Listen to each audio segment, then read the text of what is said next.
If you are the scapegoat in your family, understand this. You were never the problem. You were treated like you were because your family needed someone to carry the heavy weight of their own unacknowledged issues. Your family members, by making you the scapegoat, were actively engaging in abuse. This is a painful truth, but it must be said. When your family, which should be a safe place, becomes a battleground, it is because the enemy is within your own household. As part 1, let's uncover the truth about scapegoating. It is abuse. The scapegoat is cast to be seen as the problem. They are labeled the troublemaker, both inside the family and to the outside world. But the painful truth is, the scapegoat is not the problem. As experts like Professor Sam Vaknin and Dr. Jerry Wise explain, the scapegoat is where the family places its problems. Your family made a choice to abuse you by making you carry their anxiety, their anger, their shame, and their dysfunction. They did this so they wouldn't have to face their own failures. Why does your family do this? They choose to abuse you because they refuse to face themselves. Dysfunctional families operate on denial. They desperately avoid their own problems, creating a false image of harmony. When one family member, often you, dares to be honest or simply doesn't fit their dysfunction, your very existence threatens their fragile world. Your family members choose to deflect their own blame and project their insecurities onto you. This is their conscious decision to abuse you rather than confront their own negativity. They need to control. These families act like small cults, demanding complete obedience. Your family members use control to maintain their false image of perfection. Any disagreement from you is seen as a betrayal, and they will punish you for it. They abuse you because they need to maintain power and hide their true broken nature. They see your goodness as a threat. Often the scapegoat is sensitive, empathetic, or even more capable than the abusers. Your family members, blinded by their own issues, see these positive qualities in you as a threat. They abuse you because your light makes their darkness too obvious.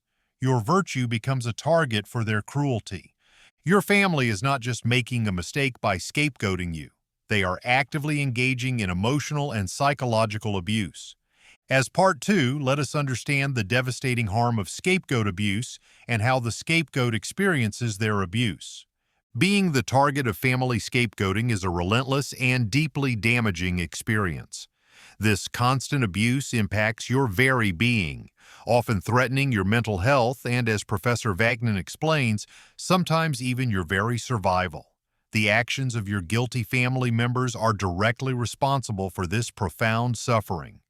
Here's what this abuse feels like. You feel alien and rejected. Your family members make you the odd one out. They exclude you from important family conversations, ignore you, and treat you as if you don't exist. This is a deliberate act of rejection, a form of emotional abandonment by those who should love you most. You are relentlessly blamed and criticized. Every mistake you make is magnified, while your family members' own faults are conveniently forgotten or excused. Your family members choose to abuse you by making you the problem for everything, even things entirely beyond your control. This constant blame is a cruel spotlight that causes immense pain. They gaslight you and spread lies. Your family members will twist reality, making you doubt your own mind and perceptions. They will tell you that you are wrong, crazy, or overly sensitive. This is a form of psychological abuse called gaslighting. They also spread lies about you to others, ruining your reputation and isolating you further. These smear campaigns are calculated acts of defamation designed to justify their abuse. You absorb their lies and shame. The constant projection of their badness onto you can make you believe their lies. You might feel a crushing weight of shame, wondering if something truly is wrong with you. This feeling is a direct result of their abusive programming and constant belittling. Your core needs are starved. Your family members deliberately withhold the basic human needs we all deserve. unconditional love, support, acceptance, and respect. They choose to deny you these fundamental elements because your role as scapegoat is to carry their burdens, not to be loved. This deprivation is a form of neglect and emotional starvation. Your sense of self is broken.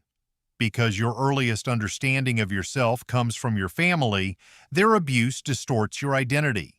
You struggle to know who you truly are, to trust your feelings, or to love yourself. This sabotage of your selfhood is a direct consequence of their abusive behavior. The role of the scapegoat gets caught in you, making it hard to feel whole. Your family's continuous abuse through scapegoating leads to profound long-term mental health problems, including severe anxiety, depression, and difficulties in all your future relationships. It also inculcates the belief that you cannot be healed, that you are too broken. This is false. When a family unit relies on making one person the problem and that person's emotional and physical survival is threatened, the family members perpetrating this are responsible for causing that harm. They are abusers. In short, scapegoating is psychological abuse that curses the scapegoat to a life of suffering in the role of a self-fulfilling prophecy issued by their family. For this reason, many scapegoats die early of unnatural causes that result directly from the accumulated abuse, especially if there are additional factors like added trauma and socioeconomic challenges. If you are a scapegoat who needs help, find it. It works. If you are an abuser, stop before it is too late.